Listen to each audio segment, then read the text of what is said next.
Welcome back into the Sports Source. This segment of our program brought to you by Madisonville Marine. MadMarine.com is their website. Folks, you'll find them with every kind of boat imaginable. G3 aluminum bass boats, Suncatcher pontoons, Hurricane deck boats, Stingray boats, Aqua Patio Sweetwater pontoons, Skeeter bass boats. No one has a selection that big, and no one combines it with the terrific prices and 4 decades of A-plus customer service that Madisonville Marine does. It is a simple truth. There is no better place to buy a boat in East Tennessee. Madisonville Marine. Get down there and see for yourself. See why I've talked about them for 15 years. All right. Just a reminder, here's what we got. This is our list. We just added John Ward and Peyton Manning, so there's only 2 slots left. I'm guessing most people out there can already figure out who my top 2 were. And then how did you decide between the 2? For me, it was and there you go. I'm sure you can read that. Lofton, Mears, King, Holloway, Majors, Fulmer, Ward, Manning. And number 2, I made my decision based off real estate. Let's go to number 2 and I'll explain.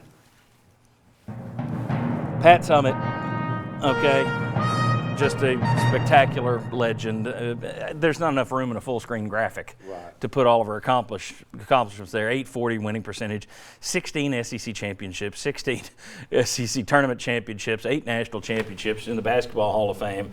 She's synonymous with Tennessee. Not only played a huge role in building a program at Tennessee, but built a sport. Mm-hmm. So it's hard for her to be number 2 on a list.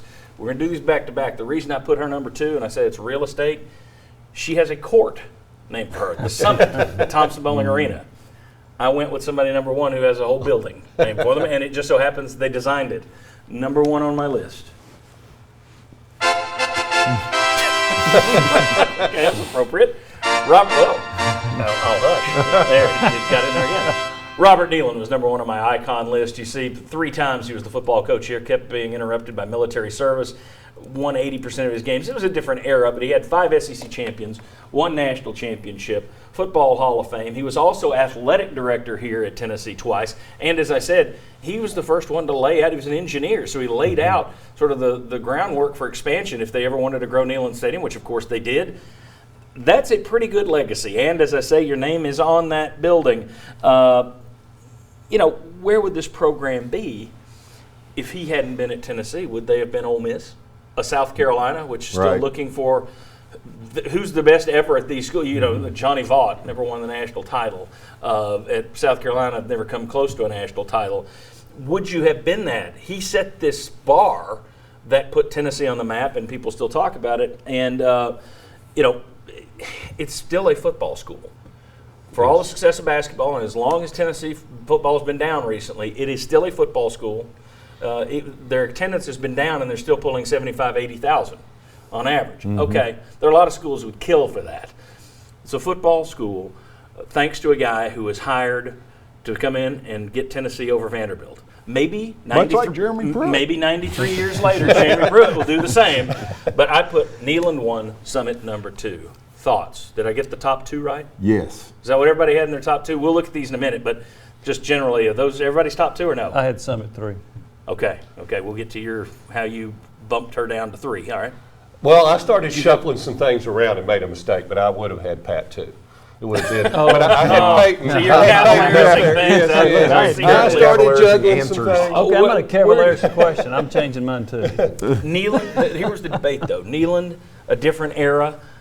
If you throw in the national name value, which I said mattered to me, the recency by it makes it Summit. Summit, most people in America don't know the name Neyland, probably. Football fans would, but I don't know how many Joe Blows, let's go back to Oxnard, would know Robert Neyland. I think they more likely know Peyton Manning or Pat Summitt. Did I get that wrong? No, I think Robert Neyland set the bar, like you said, for everything that came after it. I mean, if it wasn't for Tennessee football, do you have Tennessee basketball? Do you have Lady Vols basketball?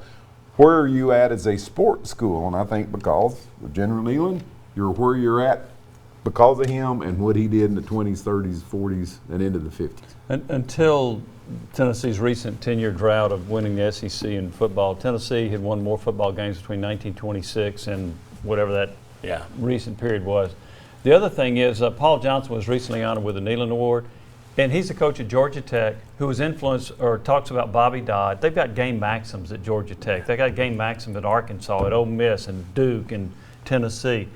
The way he reached out to so many different people and his brilliance about seeing the game of football well before others did and trying to figure this thing out, he probably had analytics before anybody else did.